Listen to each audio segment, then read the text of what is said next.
Muchísimas gracias a Martín Gustavo Ibarra y a continuación le vamos a dar la palabra a Juan Carlos Hidalgo.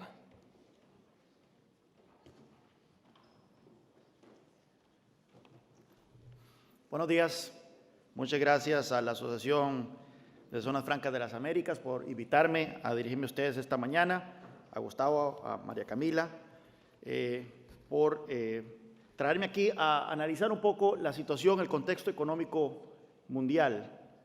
Como ustedes saben, han sido un año bastante agitado allá afuera y hay que repasar algunos de los acontecimientos que hemos tenido en los últimos meses alrededor del mundo y ver qué oportunidades y qué desafíos se presentan para nuestras economías en los próximos meses y en los próximos años.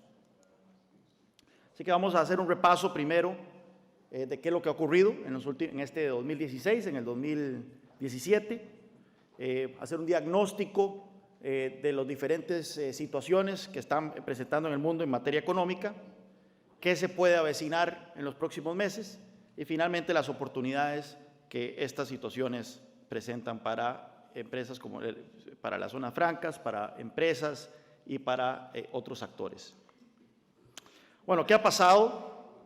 Como ustedes saben, han transcurrido 9 meses bastante intensos de la administración Trump.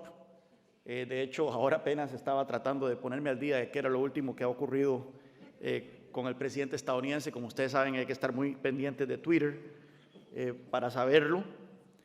También hemos tenido el inicio de las negociaciones para el Brexit, que no han fructificado, han encontrado una situación de estancamiento. Tuvimos elecciones en Francia, elecciones en Alemania, principalmente en Francia, que dieron un resultado bastante sorpresivo. Y bueno, recién hace una semana tuvimos el Congreso 19, Congreso Nacional del Partido Comunista Chino. Yo creo que hay que ponerle muchísima atención a China en los próximos meses y en los próximos años. Empecemos con la administración Trump. Hay muchos temas en donde la administración Trump ha sido inconsistente, donde ha habido giros importantes de política pública. Pero en un tema es donde el presidente Trump se ha mantenido consistente, no solo a lo largo de su presidencia, sino a lo largo de toda su carrera, y es en su vocación proteccionista. El presidente Trump ve las relaciones internacionales como un juego de suma cero, y eso traspapela al comercio internacional. Por lo tanto, hemos visto en estos 9 meses una intensa agenda comercial y negativa desde un punto de vista para aquellos que creemos en el libre intercambio. Tan solo el primer día de la presidencia, el presidente Trump anunció el retiro de Estados Unidos del Acuerdo Transpacífico, el TPP, este acuerdo que unía a Estados Unidos con otras 11 naciones que comparten la ribera del Pacífico, incluyendo Japón, incluyendo Australia, naciones latinoamericanas como Chile, Perú y México. También la llegada de Donald Trump a la presidencia ha significado el entierro del TTIP, que era el acuerdo transatlántico que se estaba ya negociando con Europa. Es cierto que este acuerdo no pintaba bien, no tenía mucha perspectiva de éxito, puesto que había aflorado sentimientos proteccionistas también en Europa. Sin embargo, la llegada de Trump a la Casa Blanca representó el beso de muerte de este acuerdo. Bueno, y quizá en este momento la situación más preocupante que vamos a analizar más luego es la renegociación del Tratado de Libre Comercio de América del Norte. El presidente Trump en campaña fue un firme crítico denunciando este acuerdo como el peor acuerdo que Estados Unidos jamás ha firmado y ha procedido con su amenaza de renegociar este acuerdo comercial. También está sobre el tapete la posible renegociación del Tratado Libre con Corea del Sur y el florecimiento de disputas comerciales con Canadá. Así que ha habido un marcado giro proteccionista. El presidente Trump ha fracasado en implementar una agenda legislativa. Como ustedes saben, su principal proyecto ha sido tratar de derogar la reforma de salud del presidente Obama, en lo cual fracasó.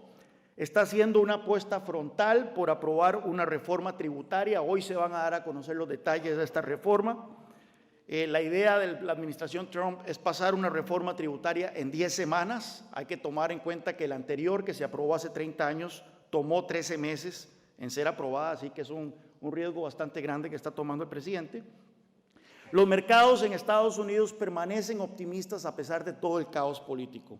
El Dow Jones superó los 23,000 puntos el 18 de octubre y vemos que muchos indicadores económicos se ven bastante sólidos. El desempleo en Estados Unidos está en niveles históricamente bajos, el 4.4%. Un promedio de 148,000 empleos nuevos al mes se están generando. Una tasa de participación laboral de 63.1% que ha venido subiendo un poquito luego de una caída bastante preocupante tras la crisis financiera. Y una inflación interanual a septiembre de 2.2%. Así que indicadores económicos bastante sanos, a pesar de que la situación en Washington es sumamente caótica y que el presidente ha mandado señales bastante negativas en algunos frentes como el comercial.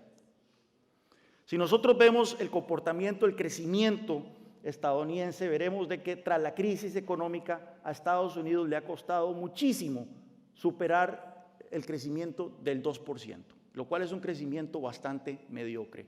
Aquí podemos ver esto como el vaso mitad lleno o mitad vacío. Los que quieren ver el vaso mitad lleno señalarán de que tenemos una de las expansiones económicas más prolongadas en la historia de Estados Unidos. De hecho, desde el 2009 no ha habido una recesión, lo cual constituye efectivamente uno de los periodos de mayor crecimiento económico en materia de tiempo. Sin embargo, quienes vemos el vaso mitad vacío, señalamos de que esta es la recuperación económica tras una recesión más endeble, más anémica desde la Segunda Guerra Mundial.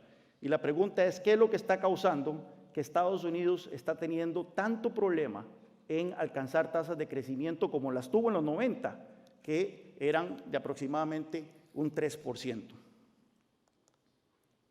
Luego tenemos Brexit. Como ustedes saben, es un tema que está consumiendo mucho la atención, no solo en el Reino Unido, sino también en la Unión Europea. Yo creo que la foto que resume cómo han estado las negociaciones del Brexit fue esta que salió de la primera ronda, en donde se ve a David Davis, el negociador por parte del Reino Unido, sin ningún papel sobre la mesa, todo alegre, mientras que los europeos vienen con todos sus files bien cargados, puesto que ha sido una total improvisación por parte de los británicos lo que han mostrado hasta ahora.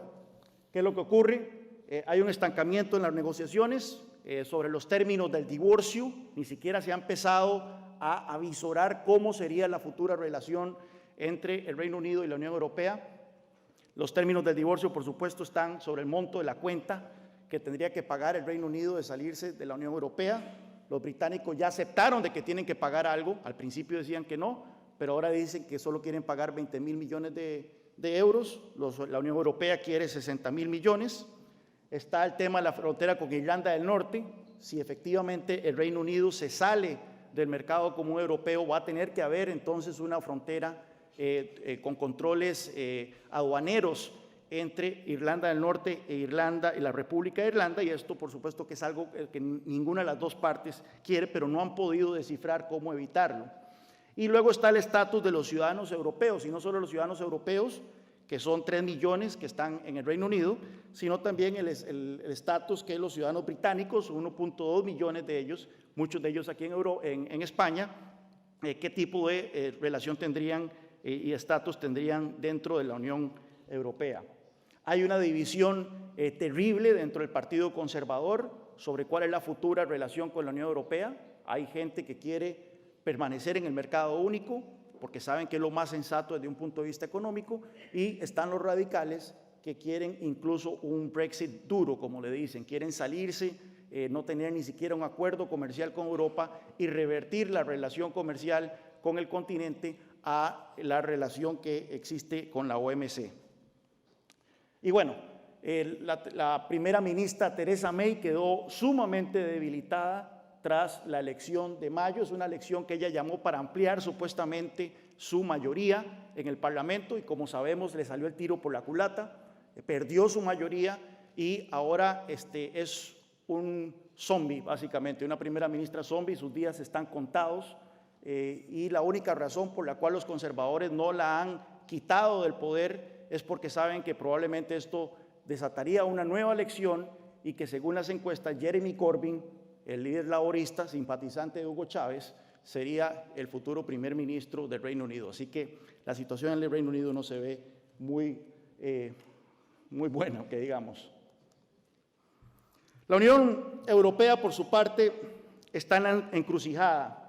El triunfo de Emmanuel Macron en Francia le dio ímpetu, un nuevo ímpetu al proyecto europeo, y no solo el proyecto europeo, sino también las posibilidades de que finalmente Francia, con su economía esclerótica, vaya a ser reformado. ¿Cuáles son las reformas que ha prometido Emmanuel Macron? Bueno, la principal ha sido la reforma laboral. Recordemos de que Francia tiene una tasa de desempleo de casi el 10%, mientras que Alemania tiene una tasa de desempleo del 3.7%. Entonces, reducir el desempleo ha sido uno de los grandes proyectos de Emmanuel Macron. Ya está implementando algunas de estas reformas. Recortar en 120.000 el número de empleos públicos, recortar el gasto público en 60.000 millones de euros. Recordemos que Francia cuenta con uno de los niveles de gasto público más altos de Europa, 57% del PIB. Tenemos también el hecho de que Emmanuel Macron ha presentado relanzar el proyecto europeo a raíz del Brexit, principalmente fortalecer la integración de los países del euro, con un ministro de finanzas de la zona del euro, un parlamento de la zona del euro, mayor integración financiera entre los países del euro. Sin embargo, la elección en Alemania básicamente ha minado estas posibilidades. La canciller Merkel se va a ver obligada a negociar una coalición con los liberales demócratas, quienes han dicho que ellos no ven con buenos ojos una mayor integración a nivel del euro. A pesar de que comparten el proyecto europeísta, creen que una mayor integración a nivel del euro en materia de transferencias fiscales vendría a costa del contribuyente alemán, y eso no es algo que ven con buenos ojos. Como ustedes saben, Europa ha salido un poco de la crisis del euro. Mucho de esto se debe a la gran medida de política expansiva del Banco Central Europeo, que actualmente sigue inyectando 60.000 millones de euros al mes a la economía en relajamiento cuantitativo. Y la pregunta es qué va a ocurrir una vez que esta política expansiva del Banco Central Europeo acabe. Y bueno, hemos visto que los 27 países de la Unión Europea han mostrado un frente unido en las negociaciones con el Reino Unido en materia del Brexit. ¿Qué hay de China? Bueno, China acaba de terminar su Congreso 19, como les mencionaba, Congreso Nacional 19 del Partido Comunista, en donde se incorporó todo un capítulo titulado El pensamiento de Xi Jinping sobre el socialismo con características chinas para una nueva era. Este capítulo se incorporó a la Constitución. Es la primera vez que un capítulo inspirado en uno de los líderes se incorpora a la Constitución desde Mao Zedong. ¿Qué nos dice eso? Que Xi Jinping se está consolidando en el hombre más poderoso en China desde Mao. Y esto tiene repercusiones muy importantes, puesto que China está pasando de ser una dictadura colectiva, una dictadura institucional del Partido Comunista, a una dictadura de un solo hombre. Estamos ante el líder chino más fuerte en décadas. No se nombró dentro del Politburó a ningún sucesor previsible de Xi Jinping. Recordemos que su periodo se supone que acaba en el 2022, lo cual da a entender de que Xi Jinping rompería con la tradición de las últimas décadas de salir del poder dentro de 5 años. Y esto entonces claramente tiene ciertas repercusiones dentro de China y fuera de China. China se ve retomando su lugar como la principal economía del planeta. Recordemos que hasta el siglo XIX China era la principal economía del planeta. Ellos ven ahora que están tomando ese lugar del que les fue arrebatado. Y es interesante porque en su discurso ante el Pleno del Congreso Comunista, Xi Jinping ofreció básicamente el modelo económico de China, el consenso de Beijing, si le queremos decir, como alternativa para los países en desarrollo. Él básicamente dijo, países en desarrollo, ustedes no tienen que ver a Occidente como el norte de su política económica, con esas aperturas de mercados e instituciones democráticas y demás, y valores occidentales, sino que aquí tienen un modelo alternativo que es el modelo chino, basado en la autocracia, basado en el intervencionismo estatal, basado en las empresas estatales, en una economía manejada, y eso para ustedes les puede resultar más atractivo. Así que es importante prestarle atención a eso. Más adelante vamos a hablar sobre cómo preocupa el alto nivel de endeudamiento y, por supuesto, en los últimos años hemos visto una creciente represión política en China y no solo ausencia de reformas económicas, sino que hasta retroceso en algunos campos de la política económica en materia de liberalización. Veamos el diagnóstico. Entremos al tema de NAFTA. Cuando se lanza la renegociación de NAFTA, mucha gente pensó de que esto iba a ser simplemente un bluff del presidente Trump, de que efectivamente teníamos ante nosotros un acuerdo comercial de 23 años que merecía ser actualizado en algunas áreas como comercio digital, como política energética, etcétera. Sin embargo, ya llevamos, creo yo, que son 4 rondas de negociación en donde el alarmismo va en aumento en Washington ante la creciente posibilidad de que efectivamente a la administración Trump no le interesa una renegociación exitosa del Tratado de Libre Comercio de América del Norte.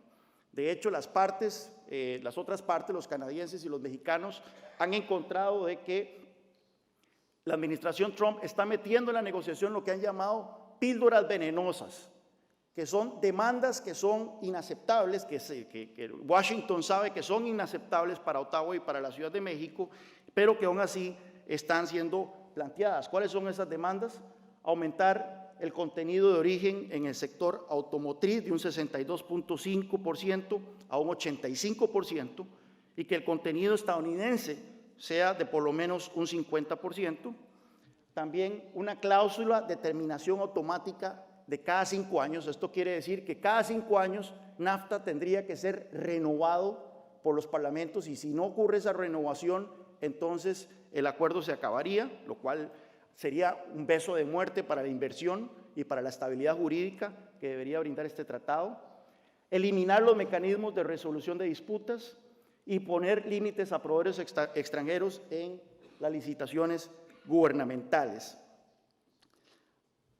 Trump ha dicho en reiteradas ocasiones de que si no les aceptan estos términos, él se retira. En este momento ya empieza a haber un debate legal sobre cuáles son los poderes que efectivamente tiene el presidente para retirar a Estados Unidos.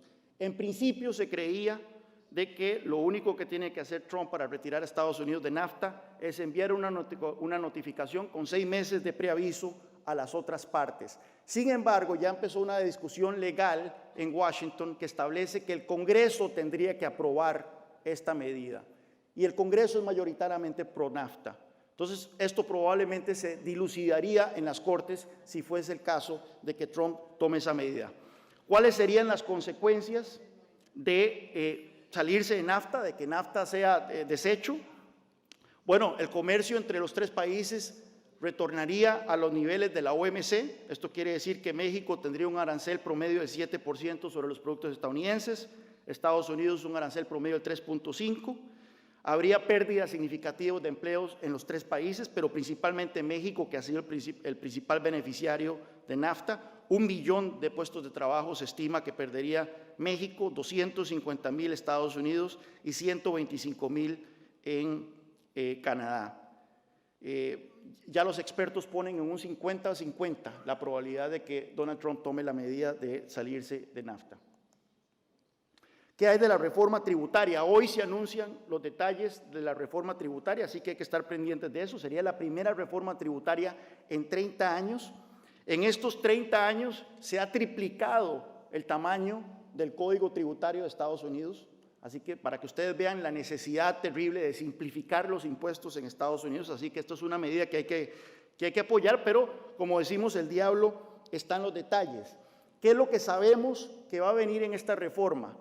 Reducir de 7 a 3 los tramos del impuesto de renta personal, limitar la cantidad de deducciones, es decir, bajar también impuestos, las tasas impositivas, pero eliminar deducciones de tal forma que el impacto de la reducción de impuestos no sea tan grande en el déficit fiscal, bajar el impuesto de renta corporativo al 20%. Recordemos que la tasa actual es del 35%, que es la más alta que tiene del mundo, y que es más alta que el promedio de la OECD, que es un 25%. E introducir un sistema de renta corporativa territorial. Esto es muy importante. Recordemos que las empresas estadounidenses tienen que pagar impuesto de renta sobre sus ganancias en el extranjero, una vez que las repatrien a Estados Unidos.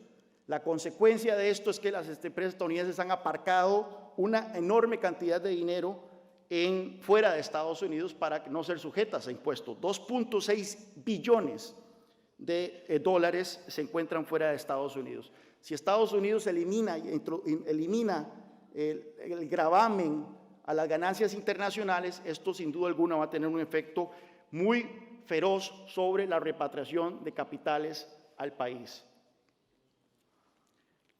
Y bueno, está la posibilidad de que esto se apruebe, dependerá de conciliar a las dos grandes facciones en el Partido Republicano. Por un lado tenemos a los halcones del déficit, como se les dice, que son aquellos que creen que lo más importante ante todo es que la deuda no siga creciendo, que el déficit fiscal esté bajo control.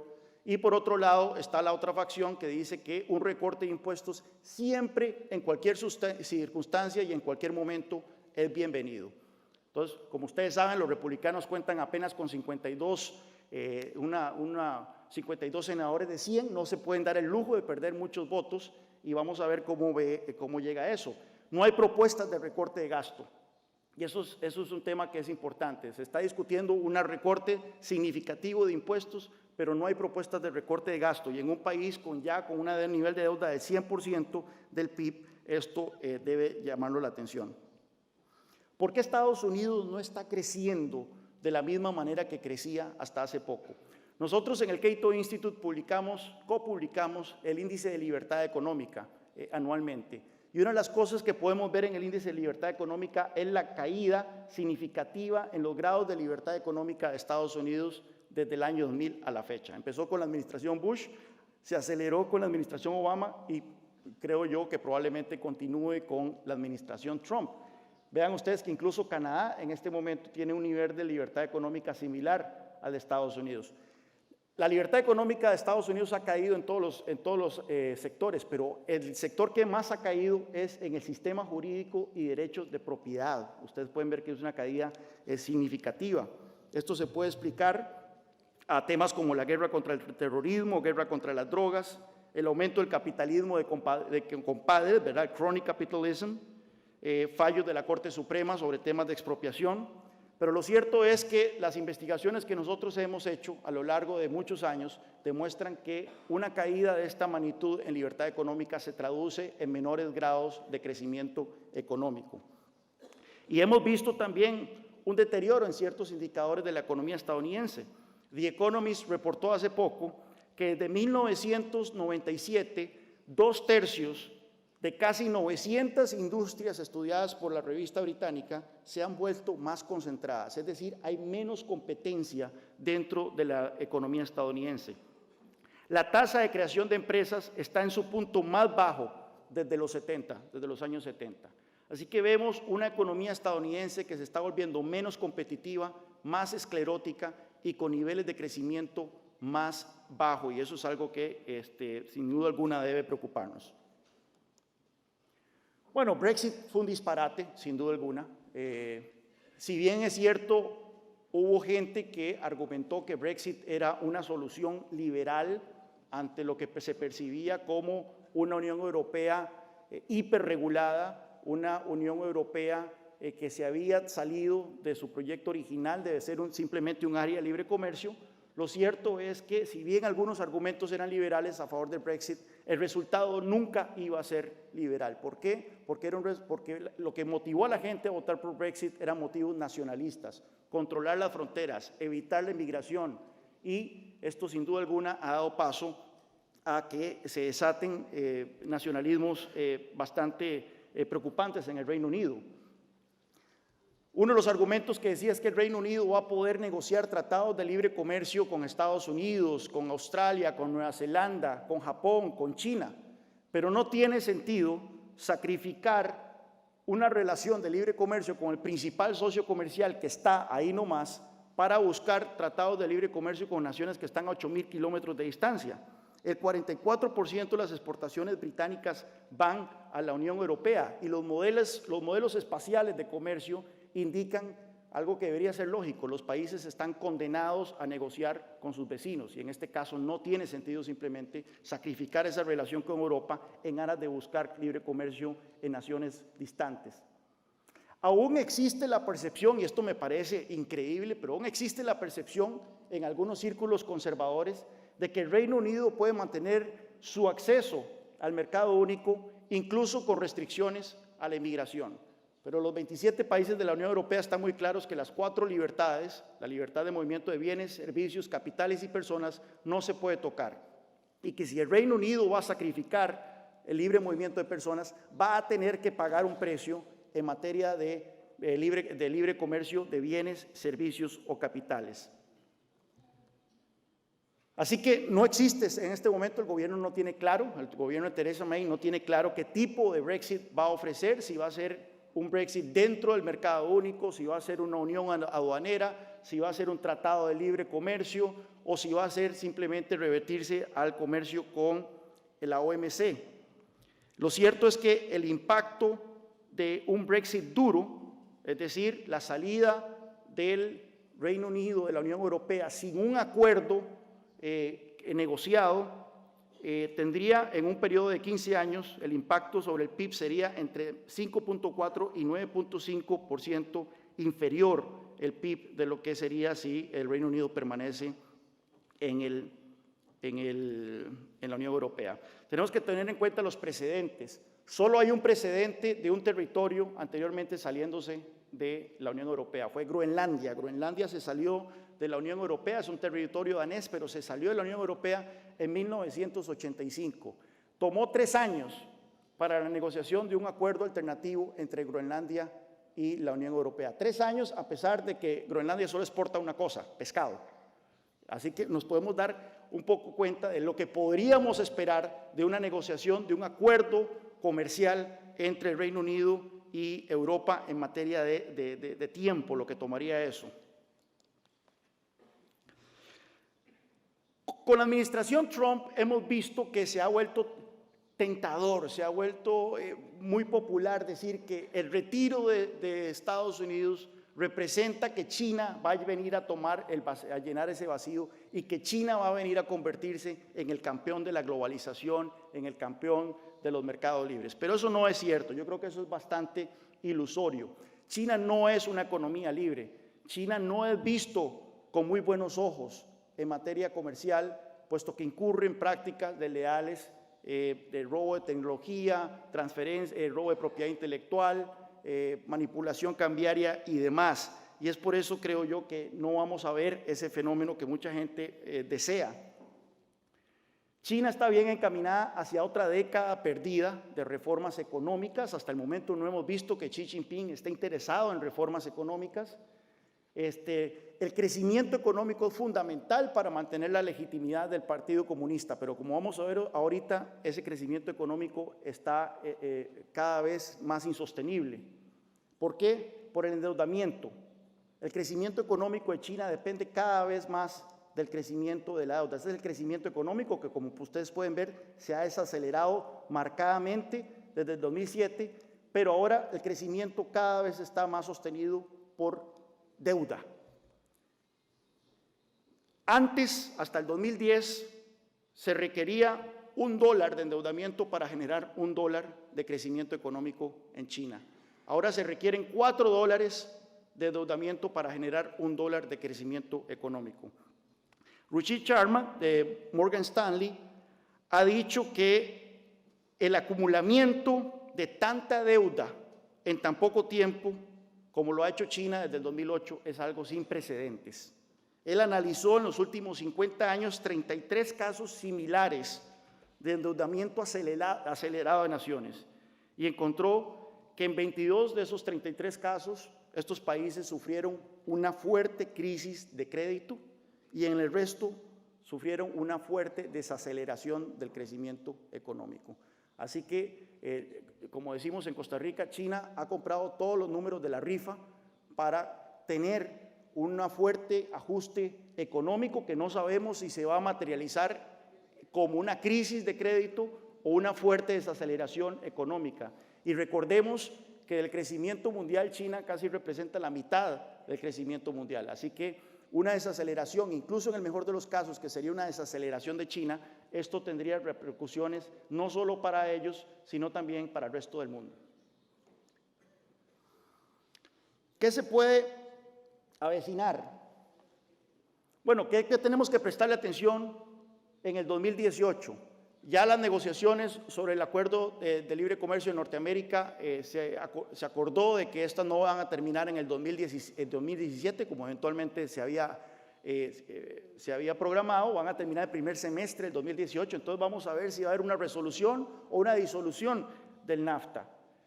Hoy se anuncia, esto ya se me desactualizó la presentación, hoy se anuncia quién va a ser el futuro reemplazo de Janet Yellen. Se especulaba que Janet Yellen podría seguir al frente de la Fed. No va a ser así. Ayer el presidente Trump, al parecer, le informó a Jerome Powell que él va a ser el próximo presidente de la Reserva Federal. Probablemente va a continuar con una línea muy similar a la de la señora Yellen en materia de política monetaria. Tenemos que ver la profundidad y la suerte de las reformas de Macron. Si bien Macron tiene una mayoría aplastante en la Asamblea Nacional Francesa, sabemos de que la oposición en Francia no se materializa en el Parlamento, sino en las calles, y entonces habrá que ver si Macron logra tener éxito donde otros de sus sucesores han fracasado. Definición de qué tipo de Brexit habrá. Nuevamente, estamos a ya un poco más de un año de que el Reino Unido se salga de la Unión Europea y no tenemos idea exactamente qué es lo que quiere Londres en su futura relación con los europeos. Este es el año definitorio, el último año quizá, para saber si Xi Jinping efectivamente cree en reformas económicas o va a continuar con este modelo de endeudamiento para generar crecimiento económico. Y bueno, el próximo año también tenemos elecciones en los dos principales países de América Latina, ¿verdad? Brasil y México, que hay que prestarle principal atención a México, puesto que México no tiene segunda ronda electoral. El que gane en primera ronda es el futuro presidente y existe el peligro de que un populista como Andrés Manuel López Obrador sea el próximo mandatario en México. Para finalizar, este para mí es el gráfico más espeluznante de todos los que les voy a enseñar hoy. Esta es la tasa de fondos federales, es la tasa de interés que establece la Reserva Federal sobre el sistema bancario estadounidense.